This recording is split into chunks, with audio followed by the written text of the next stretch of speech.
Terrible, terrible, terrible, a little bit more terrible. Now, it's another game where Derby County haven't been at the races. And I know we talk about Watford and yes, we competed, but we didn't have enough of the ball. And I think tonight shows why we don't have the ball. We have the ball and look like we have no idea what we're going to do with it. We have this obsession of just sending it wide out of play or not really giving it to anybody and just sort of holding it in stupid positions. Like we'll have like 10 seconds of the ball with our centre backs and I don't even know. We're going to get into talking all about the game tonight and the penalties and everything that comes with it, taking a look into deadline day. But before we do that, make sure you hit that subscribe button and turn on that notification bell to stay tuned for all of my latest Derby County and EFL Championship and League One content that is going to be heading your way across the course of this season. Now, I've not waited for Paul Warne's press conference. I've not waited to hear from the players because I just don't think there's much that can be said that acknowledges how poor that performance was, and I think Paul Warne's going to gloss over it. I think he's going to say we made a lot of changes and things like that, and I just think the excuses aren't going to wash. That team that we put out could start on Saturday. I'm not saying it will, it most likely won't given the performance, but that team that started could be a team we have to play in the league, and we've just struggled to compete with League 2 Barrow, and that's not to be disrespectful to Barrow. It's not to be disrespectful to their club, their fans, their players or anything like that, but ultimately any team we put out should be able to compete and be able to create chances against a League 2 side. And obviously West Brom lost to Fleetwood in the first round, making changes, so it does happen. It's not like it's against the realms of possibility, but the facts are there's probably a couple of occasions where I felt like we could have created something, maybe could have scored, but Barrow also had a couple of occasions where they could have scored. I think for me a lot of the problems that we seem to have as a club at the moment is we don't want to have the ball, we don't know how to keep the ball, we don't seem to have a structure in the way we build up. We don't seem to have a structure in how we move in the forward line to create opportunities, and it is a difficult watch. And I have massive respect for anybody who has gone to Barrow today and watched that, because it is diabolical. And you look at the squad of players we've got, and you look at the rest of the championship, which we're obviously competing in this season, and you think, how are we supposed to compete? We don't seem to be investing in the squad anymore. It seems like it's going to be loans and free agents, which, don't get me wrong, they could have an impact. Like Chirewa played tonight, had some good moments, but didn't really come across as anything special. I think, to be honest with you, he's probably one of the better players for the first 10-15 minutes.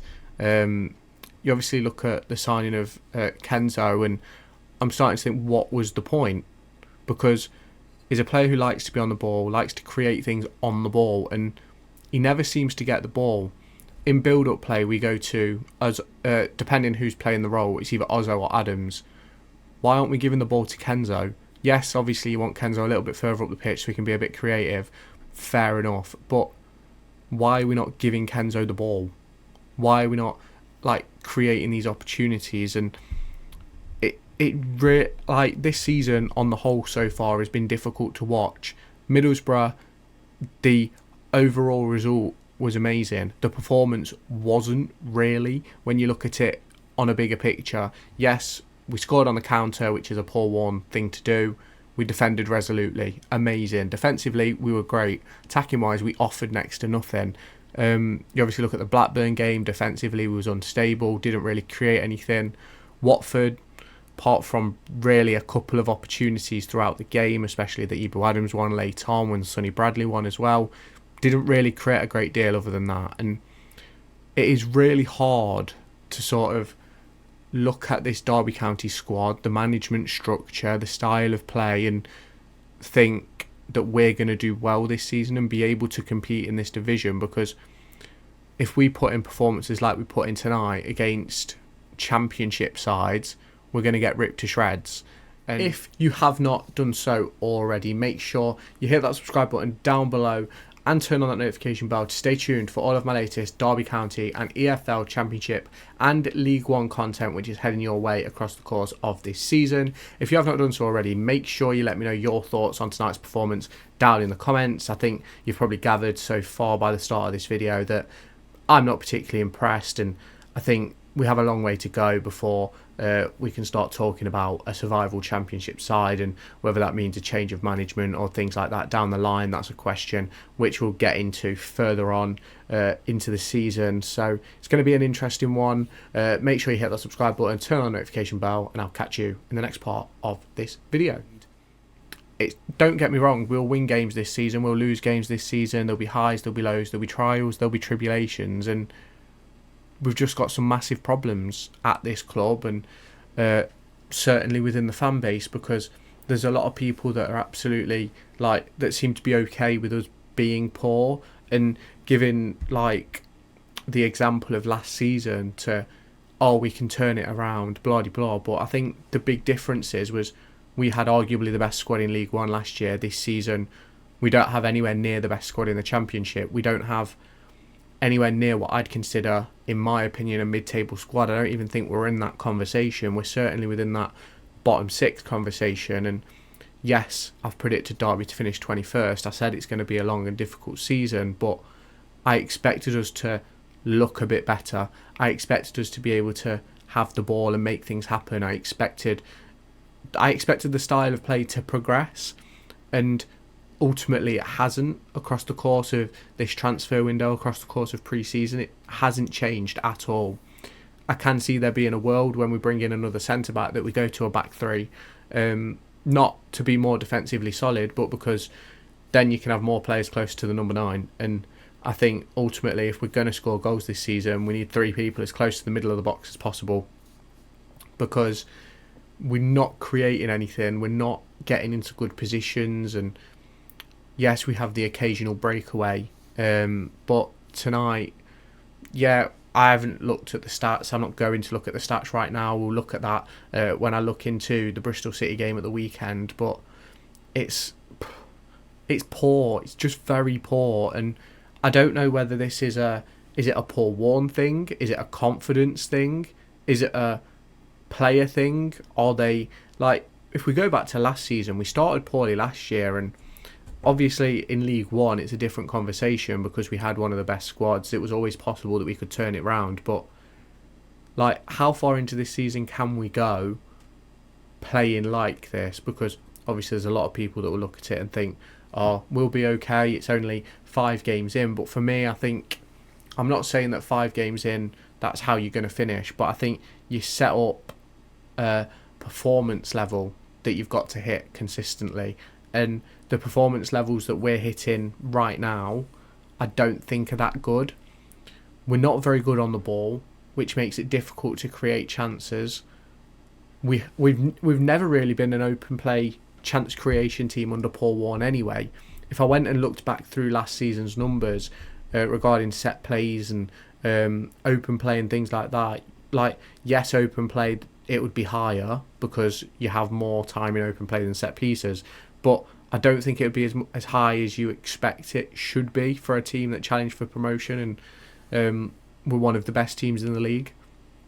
So it's ultimately a very difficult situation that we find ourselves in.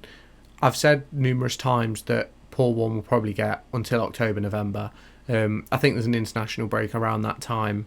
I'm not sure whether it's in start of November or mid-October, but I know it's around there at some point. And I think if we continue how we're doing now, I think there could be serious questions to ask and a serious decision to make for David Clowes and Paul Warne, because I personally think if we go on and get 3 points in our next 5 games or whatever, we'd be on 6 points.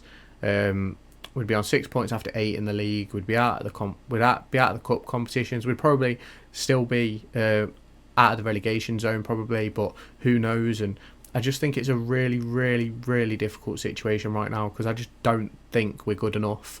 I don't think we're playing well enough. I don't think we know what to do on the ball. I even think off the ball we're looking a bit sloppy. We're a bit tighter at the back than we was versus Blackburn, but we couldn't have been any looser versus Blackburn. So it's really difficult, it really is. And I really hope that whatever happens on deadline day, I'm not sure whether it's Thursday or Friday, but whatever happens on deadline day, we've certainly got to pick up a striker, and ultimately, like, will Chirewa be the guy to create us chances this season? Who knows? I'm pretty sure I heard on Radio Derby this evening that he's never played a senior winning game, which I find quite interesting because we've also gone on to lose today. So at what point do you get superstitious about that? And you look at the deadline day and you're going to need a striker, we're going to need a centre-back, and where are they going to come from? Paul Warne's probably going to update us in the press. As I said at the start, I've not watched it, I've not listened to it.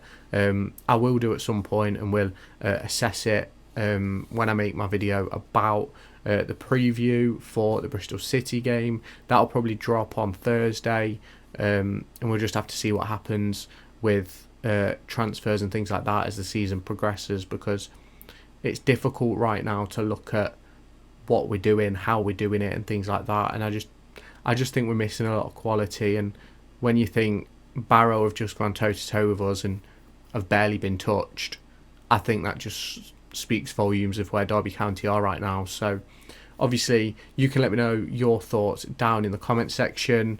A disappointing result for Derby County today. Barrow win on penalties after a 0-0 draw. Really, really disappointing. Collins and Forsyth missing their penalties. Didn't really create a great deal. Very, very poor. Let me know your thoughts down below. Make sure you hit that subscribe button, turn on the notification bell, and I'll catch you in my next video. Make sure to go and find me on TikTok, pictured here, and Twitter, pictured here. These are the places where I'll keep you all up to date with all my upcoming videos and my thoughts and feelings around the Formula 1 and football weekend.